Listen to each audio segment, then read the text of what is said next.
Namaskar, greetings, and gratitude. I welcome you all to another Inspirational Star Talks. And this time, it is episode number 121. And on the hot seat with me is Miss Priya Rathore. How are you, Priya?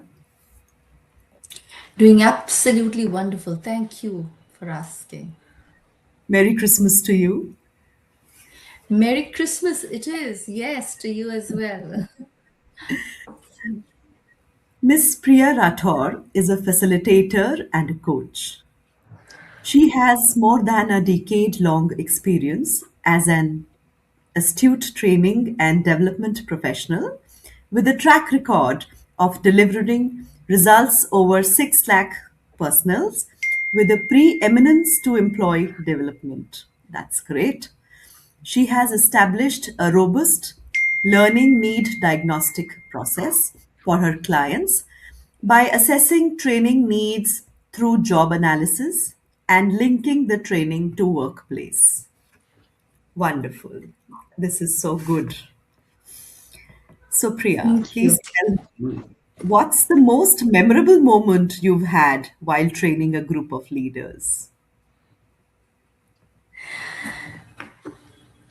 Now, thank you for this question.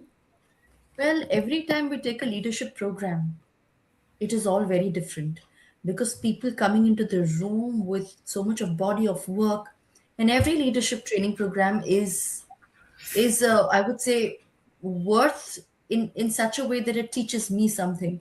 But I particularly remember this one program where I was training these group of senior leaders, and in fact in the midst of the talks that went by, it was no longer about me talking to them about managing people or handling their KPIs or some leadership matrices, nothing of that sort.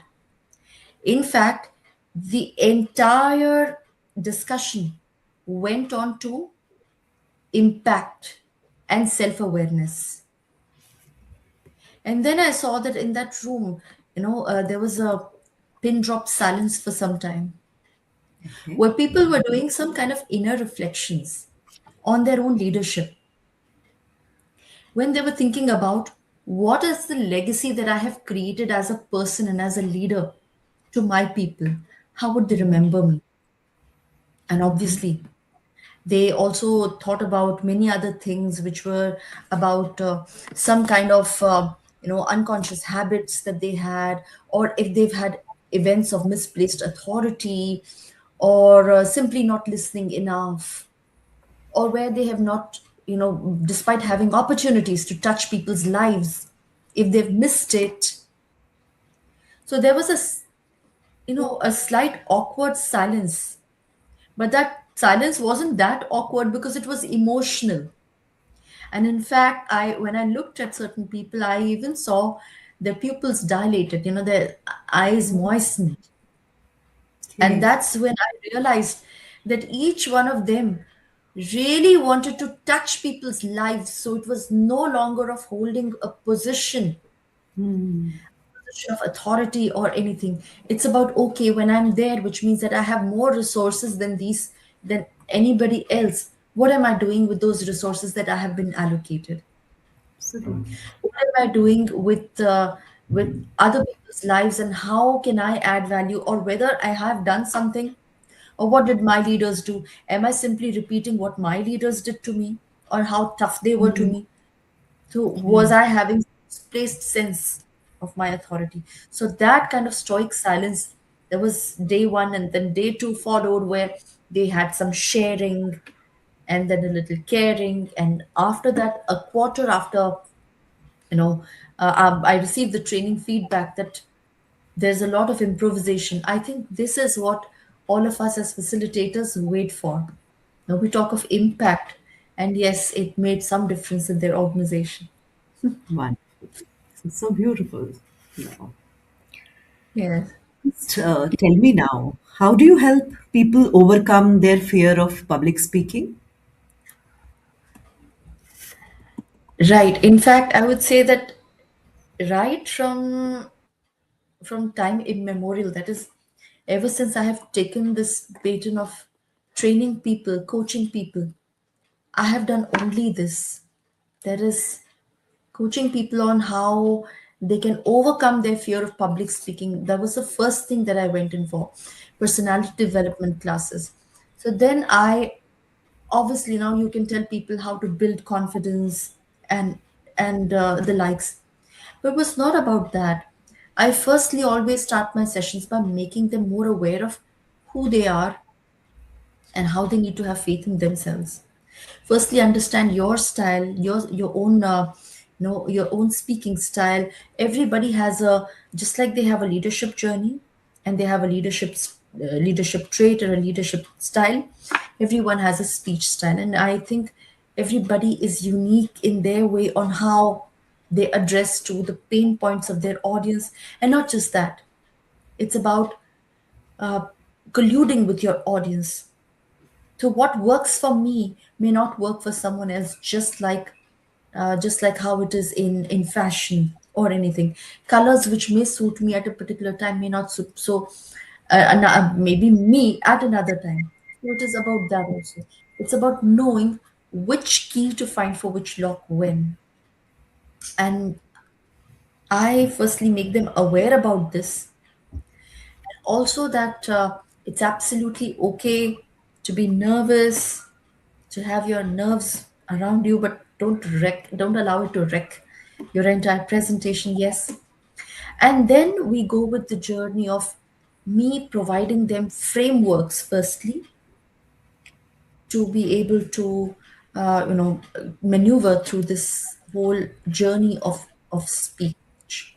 So for example, let me give you one very very quick example here, talking about one framework that people can use anytime when they want to talk about introducing themselves or just talking about what's going on in their lives. So let's say if it's a networking event, I tell them to use this very popular PPF framework, Okay. which talks about present, past, and future.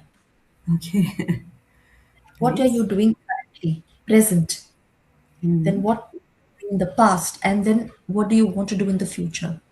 So, for example, very quickly, if somebody who's a jewelry designer wants to talk to people, can say that, uh, hello, everybody, I am so and so, and I represent this jewelry brand. I have been in the jewelry business for these many years, and I have been into this since my family and everybody was into the jewelry business earlier, and this is my passion. Okay. Going forward, I would like to build a brand which believes in this, and people who believe in themselves. This is my kind of style. People who would like to get traditional, especially, and aesthetic. So I would like to add more aesthetic value. So here I would say that with the PPF framework, you can at any given point in time introduce yourself and your business very well. So that's the PPF framework for you. Wonderful. Wonderful. Can you share a story about a participant who transformed their leadership skills through your training? Yes, yes, sure. Well, there are many stories here which are close to my heart, Okay. really. I would say Okay. that everyone has had a beautiful story, but I would want to particularly talk about this one participant who walked into my leadership training program. Actually, it was a leadership coaching that I was doing for him. Okay. And it was not a leadership coaching because I am not a leadership coach. Maybe, but I do leadership training, but not leadership coaching per se. But I Okay. do communication coaching. So he came in for a lot of things, and one thing that predominantly came in was that he wanted to address something that he was not able to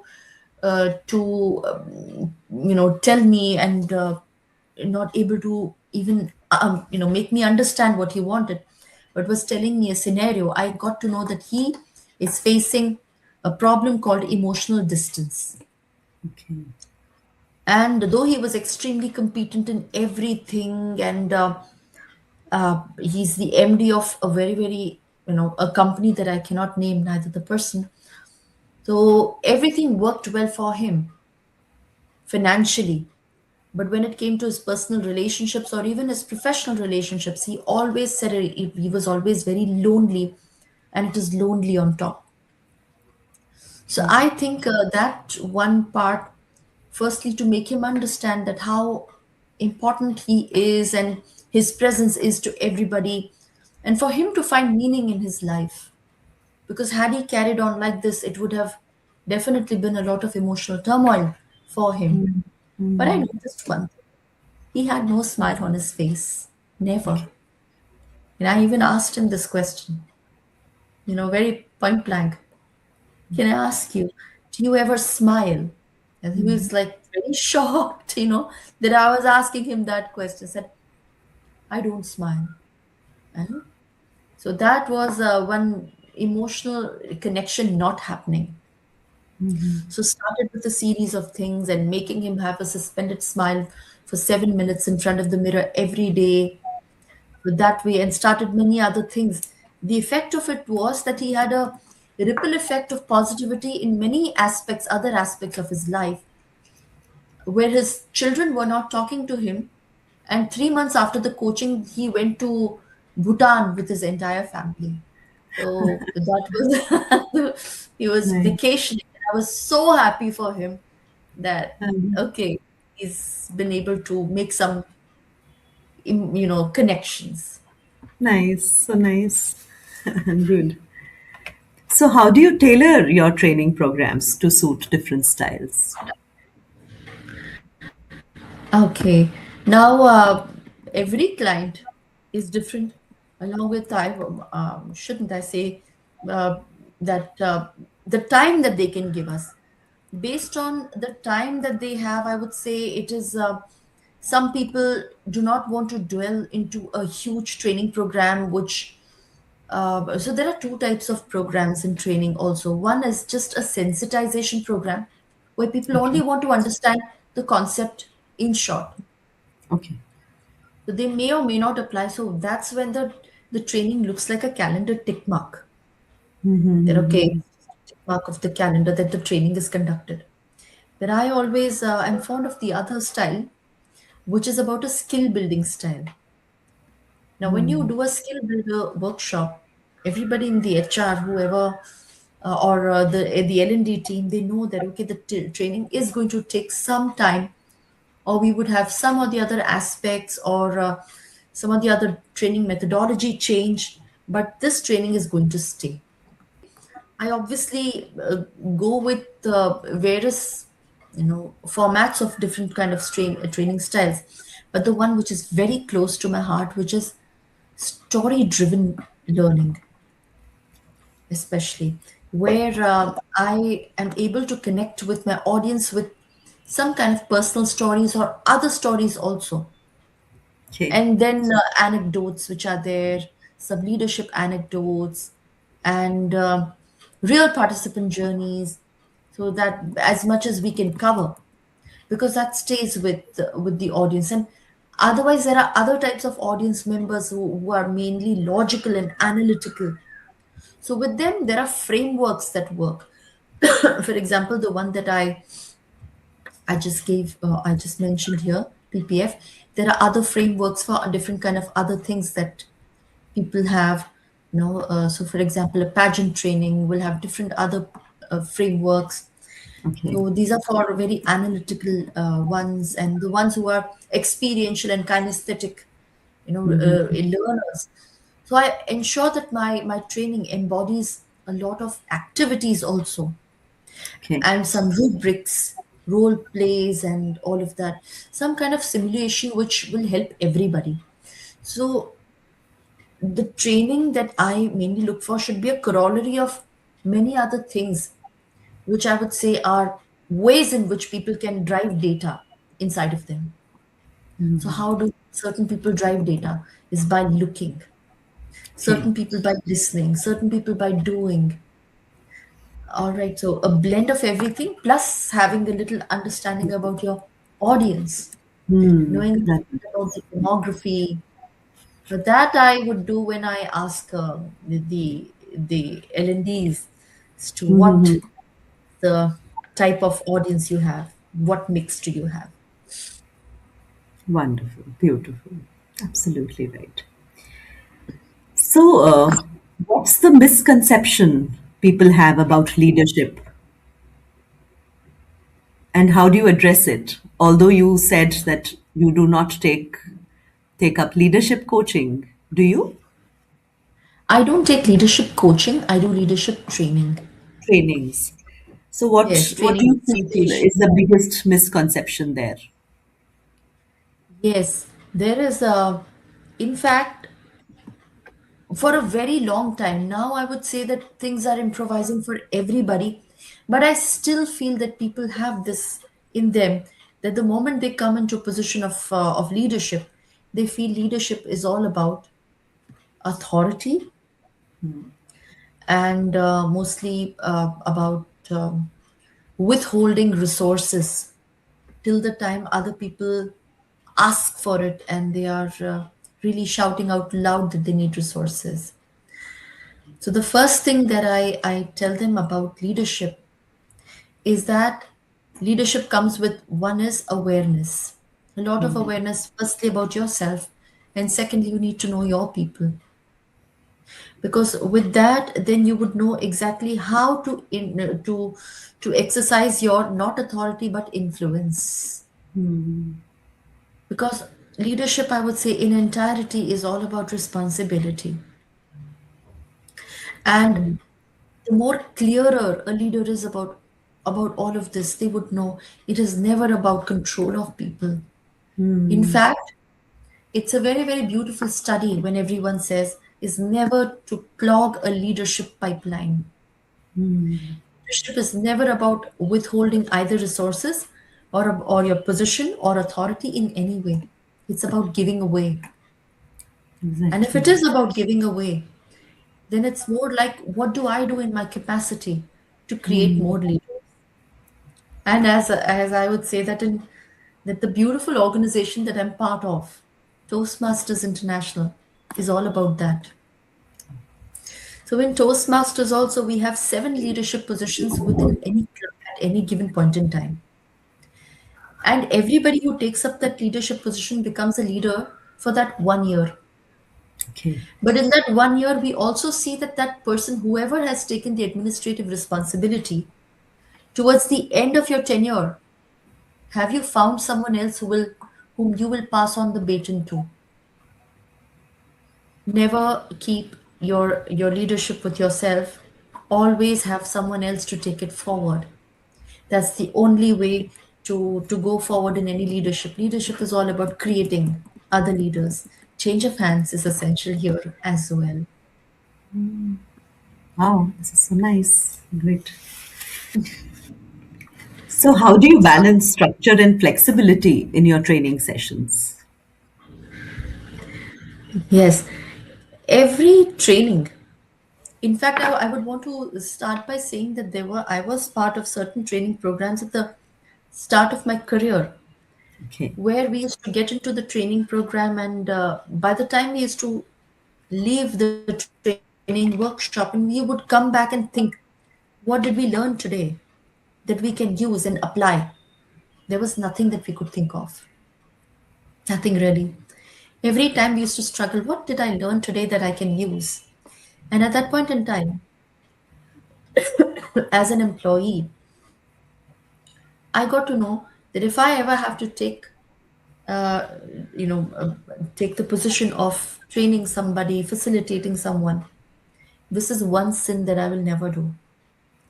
Because a person, whenever they give you your time, they give you that part of their life which they are never going to get back, and they're going to spend 8 hours to 16 hours to how many ever hours in training, and then if there's nothing that they can learn or can remember, if one person cannot find, it's or if that's their fault. Two people cannot, it's their fault. But if almost 10 to 15% of your class also cannot, then it's your fault as a facilitator. So having structure of the training is very essential, and by that I do not mean only PowerPoint presentation. No, it's about the flow and about the approach in training. that will allow people to understand, okay, what time do I do what? Okay. And between all of that, flexibility is required. Why? Because everything is so dynamic. What if we had planned this to be done at this time, but there was a question which was asked, and we have to dwell deeper? They want that journey. So we have to tell them a little more about that. But obviously, keeping in mind that the structure Hmm. and framework of that training is intact, and we are not digressing. Hmm. Because when I digress, then I think flexibility is all right because that is what we always do. So flexibility is as essential, but Wonderful. say framework and structure is most essential. That's the driving force. So, my last question to you. So, what's your favorite Toastmasters project or experience? And what did you learn from it? So, this is where we met. So you're talking about one project? You want to talk for as many you can? Toastmasters is a universe in itself Yes. where anybody, and they say that if people get into Toastmasters with interest and they love it, then once a Toastmaster, forever a Toastmaster. That is for sure.